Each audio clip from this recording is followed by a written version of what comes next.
बिस्मिल्लाहिर्रहमानिर्रहीम। अस्सलामु अलैकुम वरहमतुल्लाहि वबरकातुहू। इस वक्त स्टडी कर रहे हैं हम केमिस्ट्री क्लास मैट्रिक है हमारे पास, और सेकंड चैप्टर चल रहा था एसिड बेस एंड साल्ट।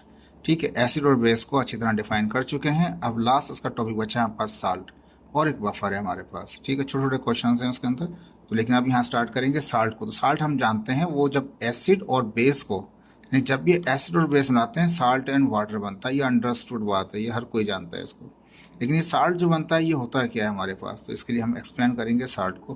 कहता है salt is an ionic compound. Salt जो है कौन सा कंपाउंड है ये आयनिक कंपाउंड है, यानी कि इसमें आयन होंगे, कैटाइन भी होंगे और एनाइन भी होंगे हमारे पास। जब भी आयनिक कंपाउंड बोलते हैं दो टर्म्स याद आ जाती हैं हमारे को, एनाइन और कैटाइन की। तो साल्ट जो है वो आयनिक कंपाउंड है, ये तो क्लियर हो गया। जब आयनिक कंपाउंड है तो it consist of positively charge cation. जो पॉजिटिव चार्ज होता है उसको हम कैटाइन बोलते हैं, फ्रॉम बेस से। एंड निगेटिवली चार्ज एनाइन, जिसको फ्रॉम कहाँ से हासिल करते हैं, वो एसिड से हासिल करते हैं। तो एसिड से हमें एनाइन मिलते हैं और बेस से हमें क्या मिलता है, वो कैटाइन मिल जाता है हमारे को। किस तरह से, कहता है it's large quantities are present in sea water. कहता है ये जो साल्ट है जिसमें कैटाइन भी है एनाइन भी है, कैटाइन का मतलब पॉजिटिव चार्ज, एनाइन इनका मतलब निगेटिव चार्ज। तो ये जो साल्ट है ये सबसे ज़्यादा दुनिया के अंदर समंदर से पाया जाता है, समंदर के पानी से। Is a large constituent of mineral के अंदर सबसे ज़्यादा वो समंदर से पाया जाता है। Salt has great importance in human animal life as well as industry.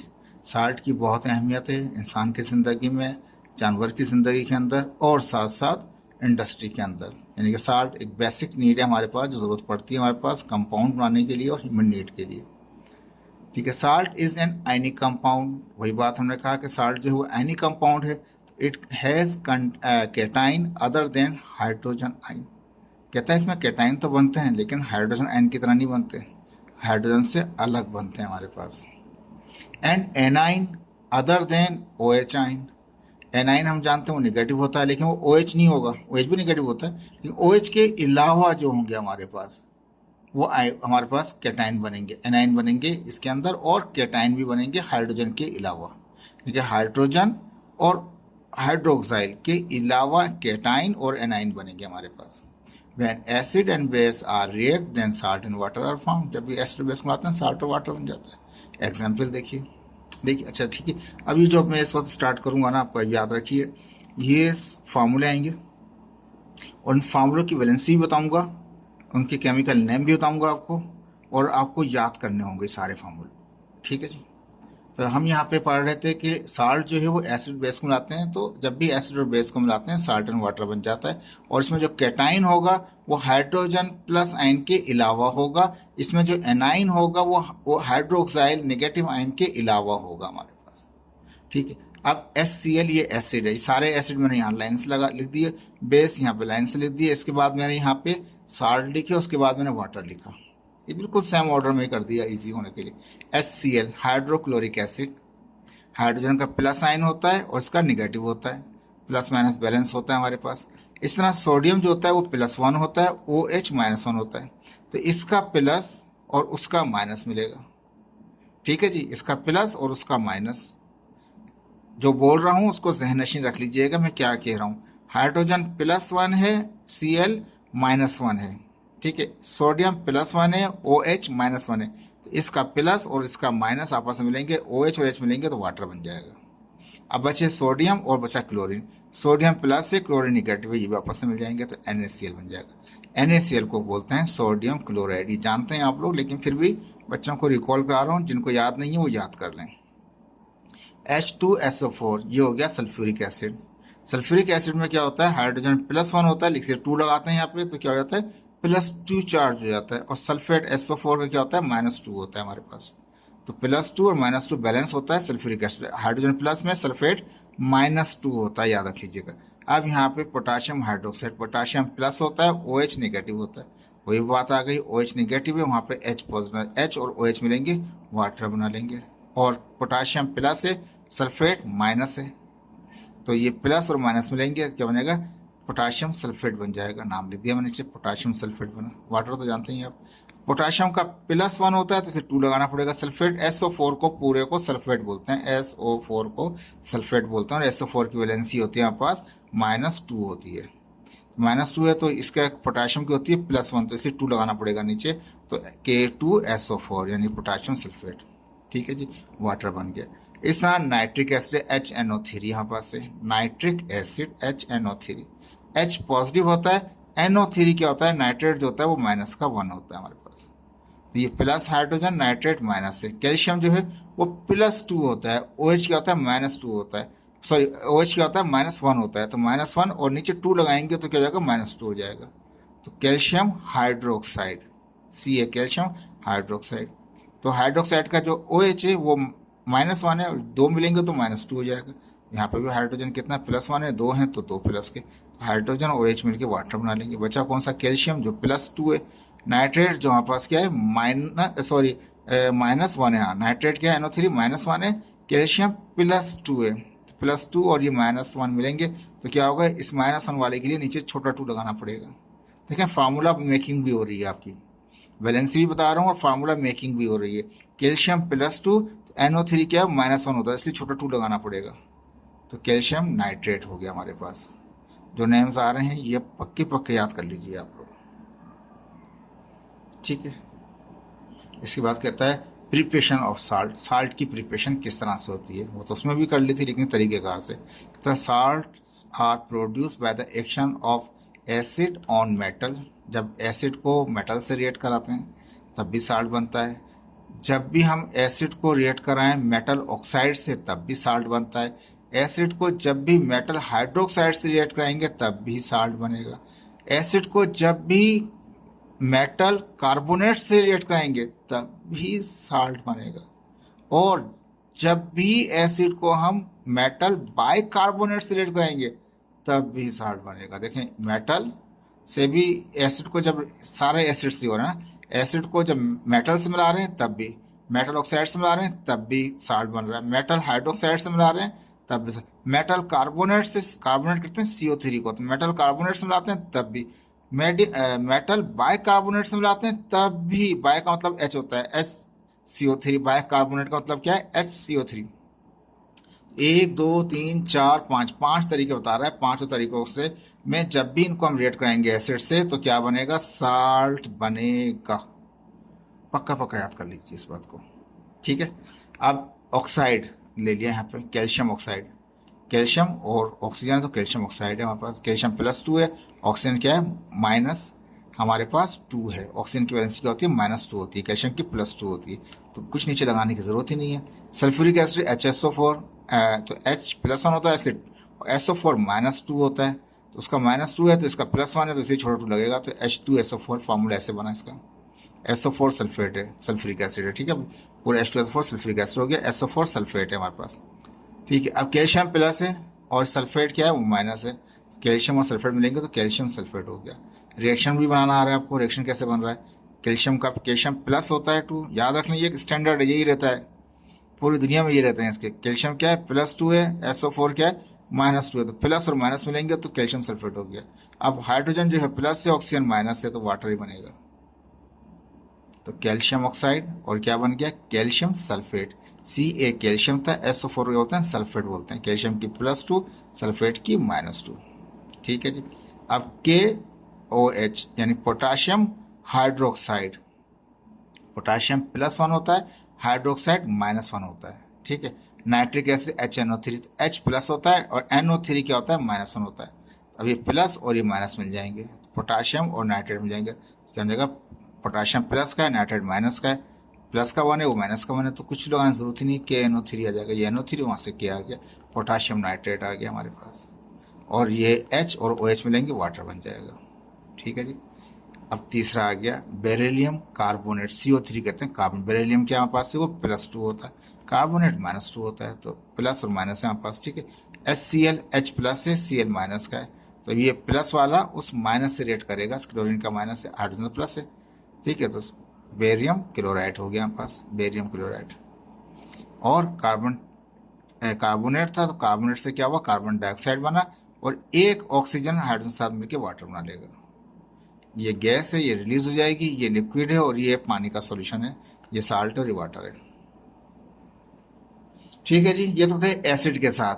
अब साल्ट की प्रिपरेशन करेंगे बेस के साथ। तो कहता है जब भी आप एक्शन करते हैं acid base with acid, base with an acid, base का एक एसिड के साथ, और या मेटल के साथ विथ अ बेस, मेटल को बेस से मिलाएं या एसिड को बेस से मिलाएं। तो ये एक एसिड है और ये एक बेस था। बेस में OH होता है, एसिड में H होता है, याद रखने जो कॉमन होता है, और भी फर्क बताया मैंने आपको अलग से। तो जब भी सल्फेट का H जो सल्फ्यूरिक एसिड है उसका H प्लस है और SO4-2 है। ठीक है, सोडियम प्लस है, OH माइनस है, सोडियम का प्लस और उसका माइनस, तो आपस में सोडियम सल्फेट बन जाएगा, और ये OH और H मिलकर वाटर बना लेंगे। ठीक है जी। इसके बाद कहता है टाइप्स ऑफ साल्ट। साल्ट की टाइप कितनी है? 3 टाइप्स होती हैं। एसिडिक साल्ट भी होता है, बेसिक साल्ट भी होता है, न्यूट्रल साल्ट भी होता है। कहता है एसिडिक, बेसिक और न्यूट्रल में क्या फ़र्क है? तो ये वही है जो pH है, जो लेवल 7 होगा वो न्यूट्रल होगा, और जो वैल्यू 7 से कम होंगी वो एसिडिक साल्ट बन जाएगा, अगर pH उसमें इस तरह से। और अगर pH ऐसे साल्ट जिनका pH 7 से ज़्यादा का आ जाए वो बेसिक साल्ट कहलाएगा। तो कहने का मकसद ये हमने pH से डिसाइड कर लिया। अगर pH की वैल्यू 7 है, ऐसा सब्सटेंस जिनमें pH की वैल्यू 7 आ जाए हमारे पास, तो वाले साल्ट ऐसे साल्ट कहलाएंगे हमारे पास न्यूट्रल साल्ट। और ऐसे साल्ट जिनके अंदर pH की वैल्यू 7 से ज़्यादा आ जाए, ठीक है, तो वो क्या कहलाएंगे? वो बेसिक साल्ट कहलाएंगे। और ऐसे साल्ट जिनकी pH की वैल्यू 7 से कम आ जाए तो वो एसिडिक कहलाएगा। ठीक है, अब यहाँ पढ़ते हैं इसको। सच टाइप ऑफ साल्ट, ऐसी किस्म के साल्ट या इस टाइप के साल्ट जब डिज़ोल्व करें, जब उनको साल्टों को डिज़ोल्व करें सॉल्वेंट में, सॉल्वेंट कहते हैं जो अमाउंट बड़ा होता है, सॉल्ट होता है छोटा अमाउंट, तो सॉल्वेंट कहते हैं पानी में डाल दिया। ठीक है, तो ऐसे साल्ट जिनको पानी में डालें तो क्या होगा? Solution will B acidic nature. और नेचर क्या हो उसकी सॉल्यूशन की? वो एसिडिक आ जाए। क्या मतलब?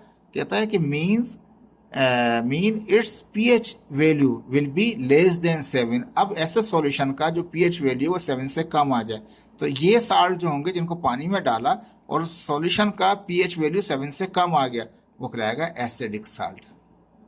Ammonium chloride NH4। ठीक है, जो NH4 है इसका 4 बड़ा लिखा हुआ है, थोड़ा सा अभी सेट कर देते हैं इसको।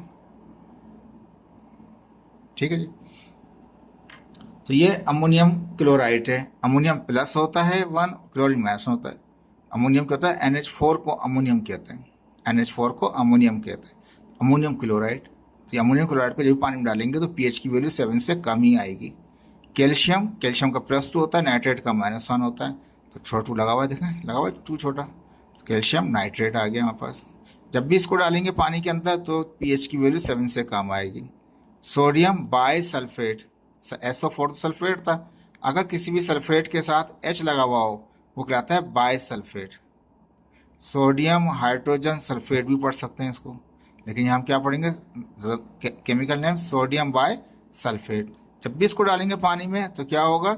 जो साल्ट बनेगा हमारे पास वो कौन सा? ये जो साल्ट है सॉल्यूशन को क्या कर देगा? ये सब साल्ट हैं, ये सारे के सारे क्या हैं? ये साल्ट हैं, एसिड बेस नहीं है ये साल्ट। जब इन साल्टों को पानी में डालेंगे तो पानी का सॉल्यूशन क्या हो जाएगा? वो उसकी वैल्यू pH की 7 से कम आएगी।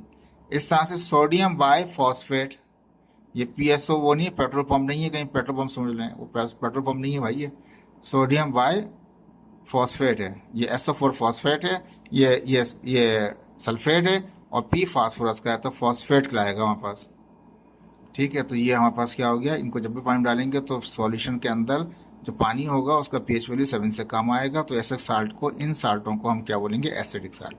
अच्छा, बेसिक साल्ट कैसे होंगे? बेसिक साल्ट ऐसे होंगे जब उन साल्टों को जब भी पानी में डालेंगे तो pH की वैल्यू बढ़ जाएगी, 7 से ज़्यादा हो जाएगी।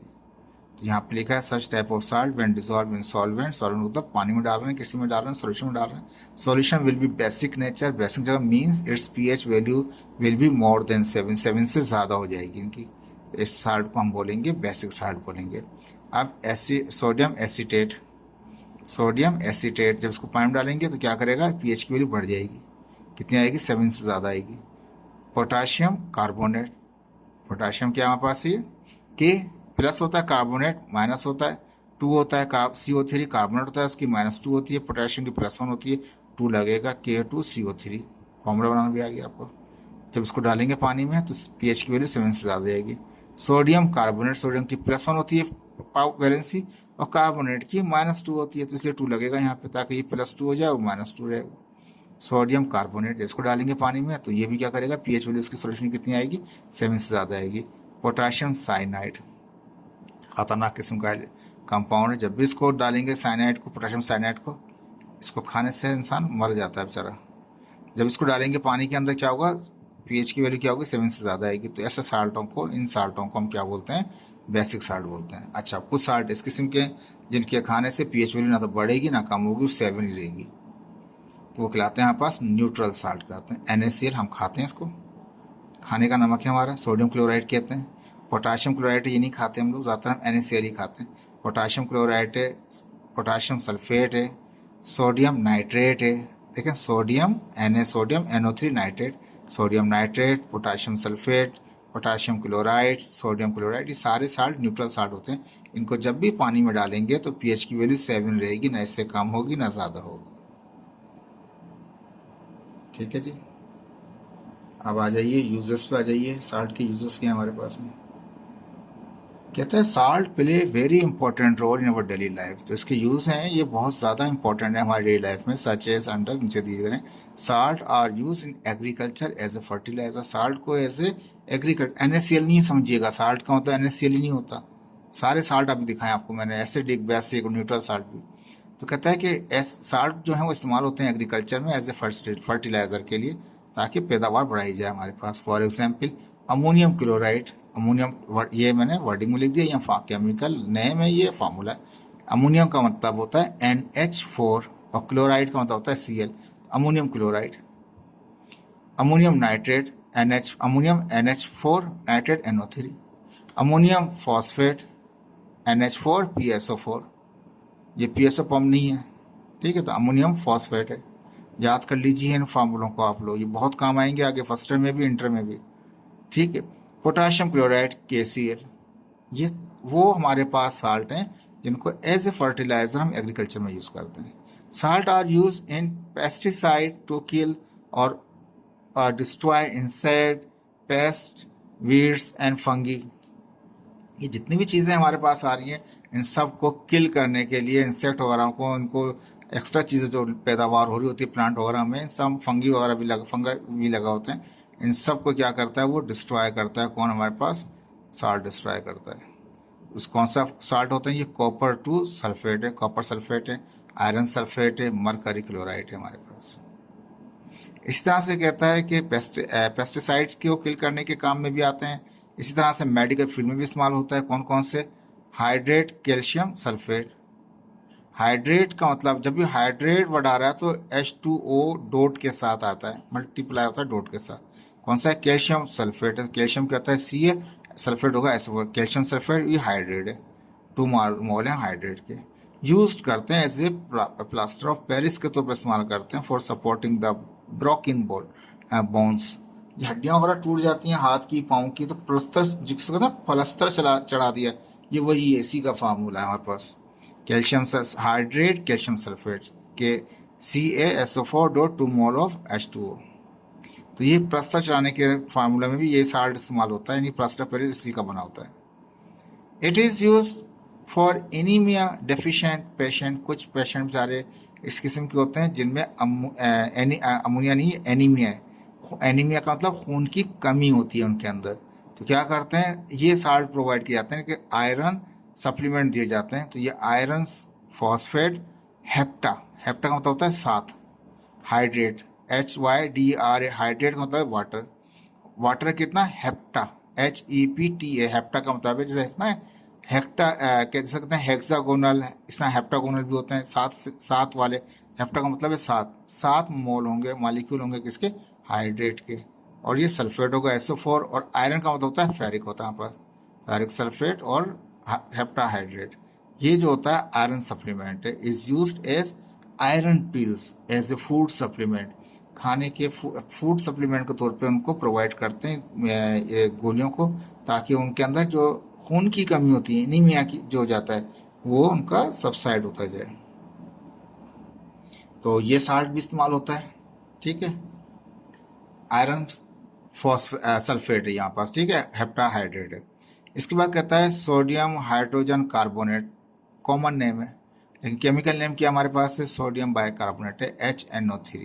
होता है ना, जब H के साथ कुछ लगा हुआ तो H का मतलब बाय आ जाएगा, Na सोडियम है, कार्बोनेट क्या है, CO3, तो कहता है सोडियम बाय का मतलब हाइड्रोजन, CO3, तो sodium bicarbonate is use as anti acid. Sodium bicarbonate को एज ए एंटी एसिड इस्तेमाल करते हैं, जहाँ पे एसिडिटी बढ़ जाएगी उसकी एसिडिटी को कम करने के लिए सोडियम बाइकार्बोनेट के मेडिसिन और इस्तेमाल की जाती है यहाँ पास। दिस साल्ट कैन, ये भी साल्ट है, सोडियम बाइकार्बोनेट जो ये भी एक साल्ट है, कहता है this salt can neutralise the excess acid secreted by the stomach. Stomach जो है बायोलॉजी स्टूडेंट जानते हैं इस तरह से, लेकिन अभी तो आप लोग सब भी बायोलॉजी पढ़ रहे हैं।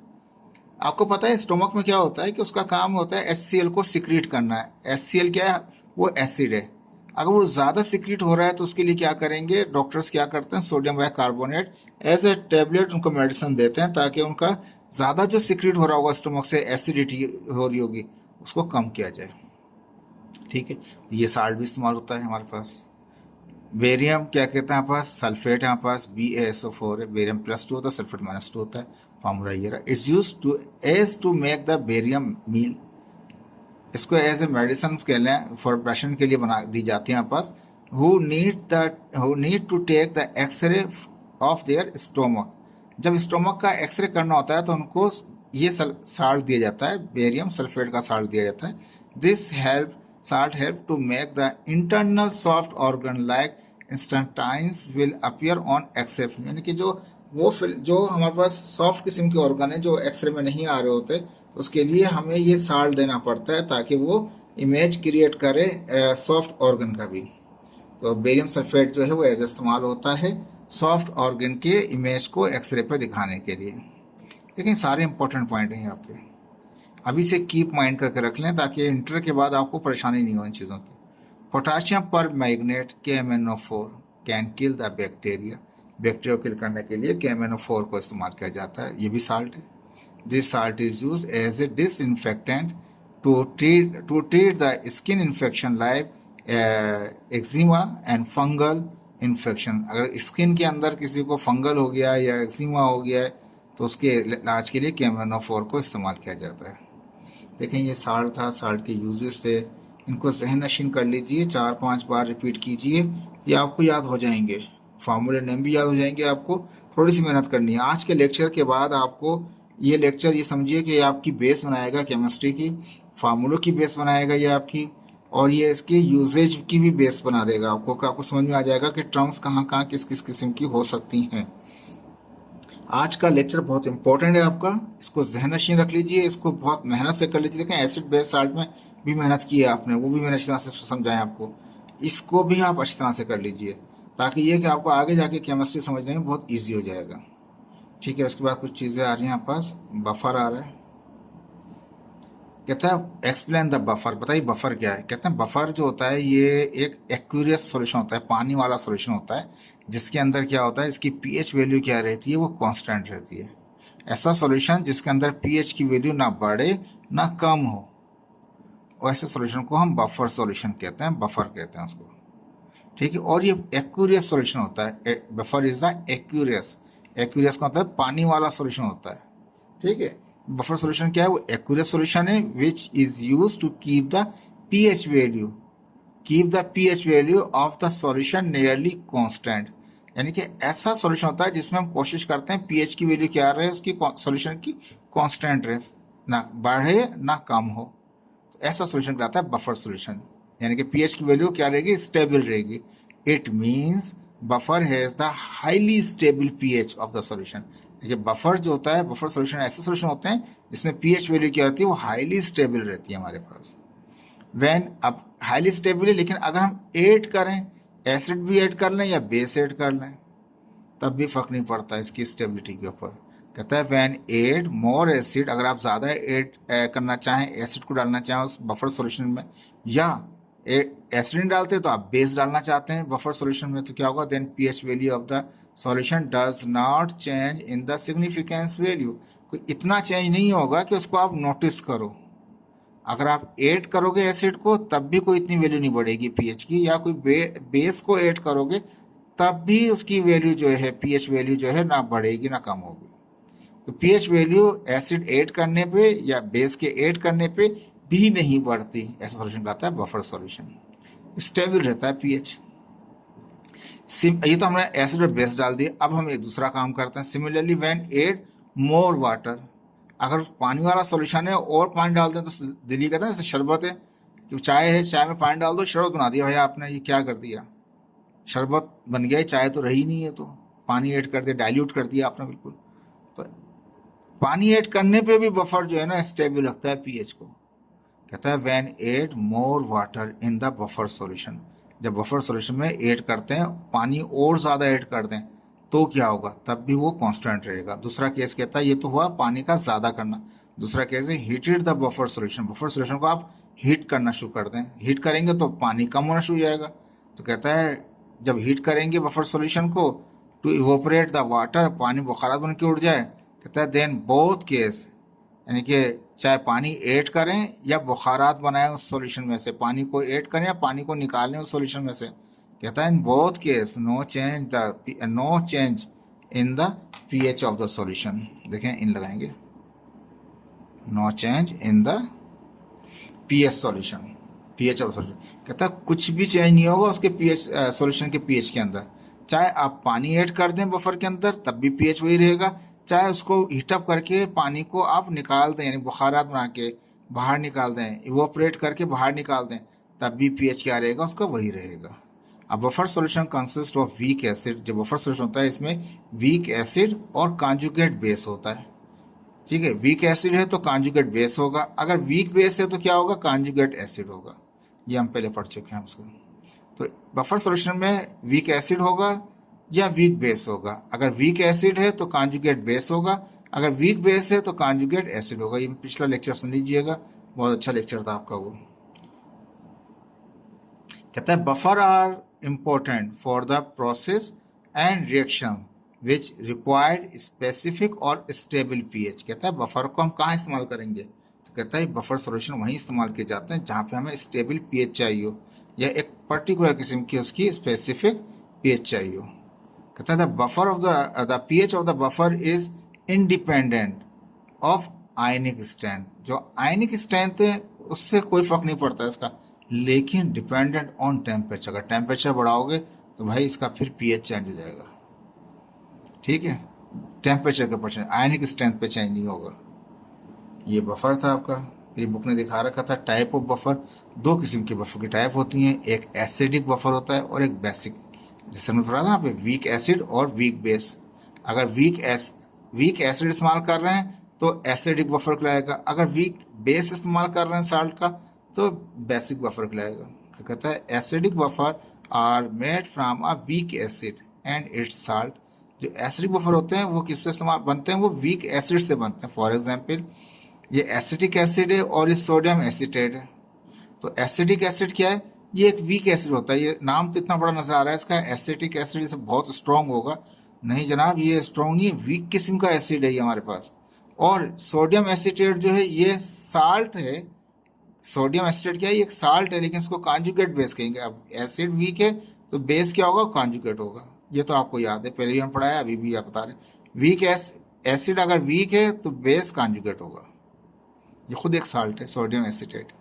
एसिटिक एसिड वीक बेस होता है, वीक एसिड होता है, सॉरी।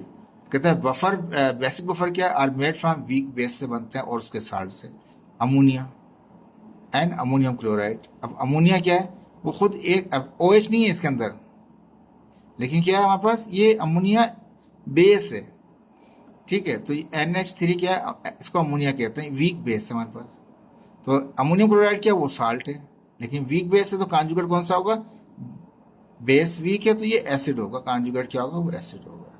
देखें ये सारे डिफाइन किए थे मैंने पिछले लेक्चर में, वहाँ से भी देख सकते हैं। कहता है अगर सवाल करें कि डिफाइन करें सोसाइटी, टेक्नोलॉजी एंड साइंस में किस तरह से पीएच डिपेंडेंट फूड होते हैं या क्या होता है, इसका क्या रोल होता है, या ह्यूमन कहता है हार्मफुल इफेक्ट क्या हो सकता है एसिडिक रेन का। अच्छे सवाल हैं, इसको थोड़ा सा पढ़ लेते हैं। कहता है the food we eat are consider as acidic, जो कुछ भी हम खाना खाते हैं कहता है या तो वो एसिडिक होता है या अल्कलाइन, जो है ना, अल्कलाइन का मतलब होता है बेस, बेसिक यानी कि या तो एसिडिक खाना होगा या बेसिक खाना होगा या न्यूट्रल होगा। या तो उसके अंदर एसिडिटी ज़्यादा होगी खाने के अंदर, या उसके अंदर बेसिसिटी जो है वो ज़्यादा होगी या कम होगी, या एसिड ज़्यादा होगा या कम होगा, या वो न्यूट्रल होगा, ना तो उसमें एसिडिटी होगी ना उसमें बेसिसिटी होगी। यानी पीएच उसके अंदर या तो वो 0 से लेके 6 तक होगा, ऐसा खाना भी हो सकता है, ऐसा खाना भी हो सकता है जो 8 से लेके आपके पास 14 तक हो, और ऐसा भी खा सकता है जिसका पीएच वैल्यू क्या हो, वो 7 हो। कहता है सच इज मीट, जैसे कि हम गोश्त खाते हैं, फिश खाते हैं, डेयरी प्रोडक्ट यानी कि दूध वगैरह की चीज़ें लेते हैं, एग्स लेते हैं, ग्रेन्स लेते हैं, आर एसिडिक, तमाम चीज़ें क्या वो एसिडिक है। Natural fat, starch, sugar are neutral, ये नेचुरल किस्म के जो फैट्स हैं, स्टार्च है, शुगर है, ये न्यूट्रल है। पता नहीं, शुगर मैंने पहले भी बताया, शुगर में स्टार्ट बताया था, ये न्यूट्रल है, ये ना एसिड है ना बेस है, ये in the natural in a nature, nature के अंदर क्या है, ये तमाम क्या है, ये न्यूट्रल है। वाइल फ्रूट्स खाते हैं आप, नट्स खाते हैं, लेगमेंट्स खाते हैं, लेगम्स खाते हैं, वेजिटेबल्स खाते हैं, ये तमाम अल्कलाइन होते हैं, यानी बेस किस्म के, बेसिक नेचर के होते हैं हमारे पास। पीएच क्या है, एसिडिक वालों की 0 से 7 तक होती है, वाइल द नेचुरल फूड जो होता है उसमें एग्जैक्टली 7 होती है। वैसे 0 to 6 कर लीजिएगा इसको आप, हमने जो चार्ट दिखाया था वो 6, यानी ये कट पेस्ट किया हुआ है आपको, ठीक है, समझाने। 0 to 6 कर लीजिएगा इसको, 0 से 6 तक जो होता है वो एसिडिक होता है, 7 जो होता है एग्जैक्टली वो पीएच वो हमारे पास न्यूट्रल फूड का होता है। अल्कलाइन या बेसिक वाला फूड कौन सा होगा, वो 7 से ले यानी कि 8 से लेके 14 तक कर लें आप। वैसे तो जनरली यही कहा जाता है 0 to 7 इसमें, लेकिन 0 to 6 रखें, इसको 8 to 14 रखें बेस को। तो कहता है healthy human body required a control pH level in the serum up to 7.4 which is slightly alkaline, यानी कि अल्कलाइन का होता है वो बेस वाला होता है। जो सीरम मतलब हमारा जो ब्लड में हम जब पीएच को चेक करते हैं तो वो कितना आना चाहिए, वो 7.4 आना चाहिए नॉर्मली जो हमें नीड है। ये पीएच वैल्यू का बढ़ना या कम होना जो है हमारे लिए, इंसान के लिए मुश्किलात पैदा करता है। तो ये कोई भी टेस्ट नहीं कराता, कोई भी चेक नहीं करता इसको, ठीक है जी। यहाँ पे आ रहा है हार्मफुल इफेक्ट ऑफ एसिडिक या एसिड रेन। ऐसी रेन जिसमें एसिडिटी हो, उस रेन के क्या हार्मफुल इफेक्ट पड़ेंगे इंसानों पे, जानवरों पे, बिल्डिंगों पे। तो कहता है it effect both animals and human respiratory system, यानी कि जो सांस लेने का सिस्टम है, ये एसिडिक रेन इंसानों के साथ साथ जानवरों को भी नुकसान पहुँचाती है, उनका भी सांस लेने का सिस्टम जो है वो डिस्टर्ब हो जाता है। Acidic rain has an impact on the aquatic ecology when it fall and run into river and pond। कहता है जब ये बारिश होती है इसका ज़मीन के ऊपर, कोरा अर्थ के ऊपर बड़ा इफ़ेक्ट पड़ता है। when it fall, जब वो बारिश के कतरे गिरते हैं या वो दरिया के अंदर से बहते हुए किसी पौंड में जमा हो जाते हैं, यानी किसी भी तालाब में हो, किसी दरिया में हो, या जिस जगह पे भी गिरें, तो पूरा का पूरा जो एटमॉस्फेयर है उसके ऊपर ये इम्पेक्ट करते हैं। जहाँ बारिश हुई, जहाँ पानी बहता हुआ गया या पानी जहाँ के स्टोर हो गया, हर जगह पे ये एसिड रेन जो है अपना इम्पैक्ट डालती है। क्या करती है, इट क्रिएट्स वाटर पोल्यूशन, ये वाटर पोल्यूशन पैदा कर देती है by changing the chemical composition of water to the state, ऐसी हालत बना लेती है that is damaging the aquatic ecosystem ability to exist, यानी कि पूरे अर्थ को वो डिस्टर्ब कर देती है। Acid rain also cause water pipeline to corrode resulting in heavy metal such as iron, lead, copper seeping into drinking water. कहता है जो हमारी जो पानी की लाइनें होती हैं ये उस तक को भी डैमेज कर देती है। इससे क्या होता है कि ये लीड, आयरन, कॉपर ये पानी के साथ मिलके हमारे ड्रिंकिंग सिस्टम में शामिल हो जाते हैं। अगर फिल्टर ना करें तो क्या होता है, हमारे पास ये बॉडी को हार्मफुल हो जाते हैं ये। It causes damage the stone, जो पत्थर वगैरह होते हैं कि इंसान के लिए तो ये नुकसान दिया, अब ये मैंने कहा था ना कुरार्स के लिए नुकसान दे, तो डैमेज कर देते हैं पत्थरों को, मेटल स्ट्रक्चर को, मोनूमेंट को, जो भी कुछ बना हुआ है, जो भी पत्थर पड़े हुए उस तक को भी एसिडिक रेन क्या करती है, नुकसान पहुंचाती है। हमारे अगर पाइपिंग सिस्टम को नुकसान पहुंचाया तो याद रख लीजिए आयरन, लीड, कॉपर ये सब हमारे पानी में आ जाएंगे। अब यहाँ कहता है एक और साइंस के हवाले से कहता है स्टोमक एसिडिटी, हमारे जो पेट में जो स्टोमक है हमारे पास, अगर उसकी एसिडिटी हो तो क्या होगा। स्टोमक एसिडिटी को कहते हैं गैस्ट्रिक एसिड कहा जाता है। इट इज़ कलरलेस, कलर नहीं होता, वाटरी फ्लूइड होता है, जनरेटेड हो रहा होता है by the lining of the stomach. जो स्टोमक बना हुआ है उसमें लाइंस बनी हुई हैं, उसमें लाइंस बनी हुई हैं अंदर बहुत सारी, और उन लाइनों में से क्या होता है, ये सिक्रीट होकर बाहर निकल रहा होता है आहिस्ता आहिस्ता। कलरलेस होता है, इसका कलर ट्रांसपेरेंट होता है, जैसे कि वाटर होता है ट्रांसपेरेंट, इस तरह से ये हल्का सा ये, तो ये गैस्ट्रिक किस्म का ये एसिड है हमारे पास, स्टोमक एसिड जो हमारे पास है। कहता है इट इज़ वेरी एसिडिक, ये बहुत ज़्यादा एसिडिक पावर का होता है। एट जो होती है इसकी डाइजेशन करता है, किसको डाइजेस्ट कर रहा होता है, ब्रेक डाउन द मील, जो हमने खाना खाया है उसको टूटे हुए इसको उसको डाइजेशन का बनाता है। This make it easier for your body to absorb nutrient when food passes through your digestive tract. जब वो अपने ट्रैक के ऊपर, डाइजेस्टिव ट्रैक के पास जब फूड गुजर रहा होता है तो वहाँ पे क्या करता है, न्यूट्रिएंट को या न्यूट्रिशन जो होती है उनको एब्जॉर्ब कर रहा होता है, ये हेल्प कराता है एसिड हमारे पास। Lying on your back and bend down at the waist after and eating a large meal, जब आप खाते हैं कुछ को उसको पीछे से आप उसको फिर निकाल देते हैं, ठीक है। स्नैकिंग राइट बिफोर नाइट, ठीक है, रात के अंदर जो खाते हैं उससे पहले। कंज्यूमिंग कहता है सिट्रस, कहता है consuming citrus, tomato, chocolate, mint, garlic, onion, जो भी खा रहे हैं आप, स्पाइसी खा रहे हैं, फैटी मील कुछ भी खा रहे हैं, ये कंज्यूम कर देता है, सबको क्या करता है, इस काबिल कर देता है ये कि जो कुछ भी आपने खाया पिया होता है वो आप उसको हजम कर देता है आपके, और वो आपसे उससे फूड स्पेशल न्यूट्रिएंट को निकाल लेता है। कंज्यूम कर देता है किसको, अल्कोहलिक बेवरेज को, कार्बोनेट बेवरेज को, कॉफ़ी को, टी को, जो कुछ भी पिया है आपने उसको भी इस काबिल कर देता है, उसमें से न्यूट्रिएंट को निकाल लेता है, वेस्ट बाहर आउट कर देता है। देखें ये सिंपल सा था, ये थोड़ा सा बायोलॉजिकल टर्म था हमारे पास दिया हुआ था इसने। होपफुल आपको समझ में आया होगा लेक्चर। ठीक, थैंक यू सो मच, अल्लाह हाफिज़।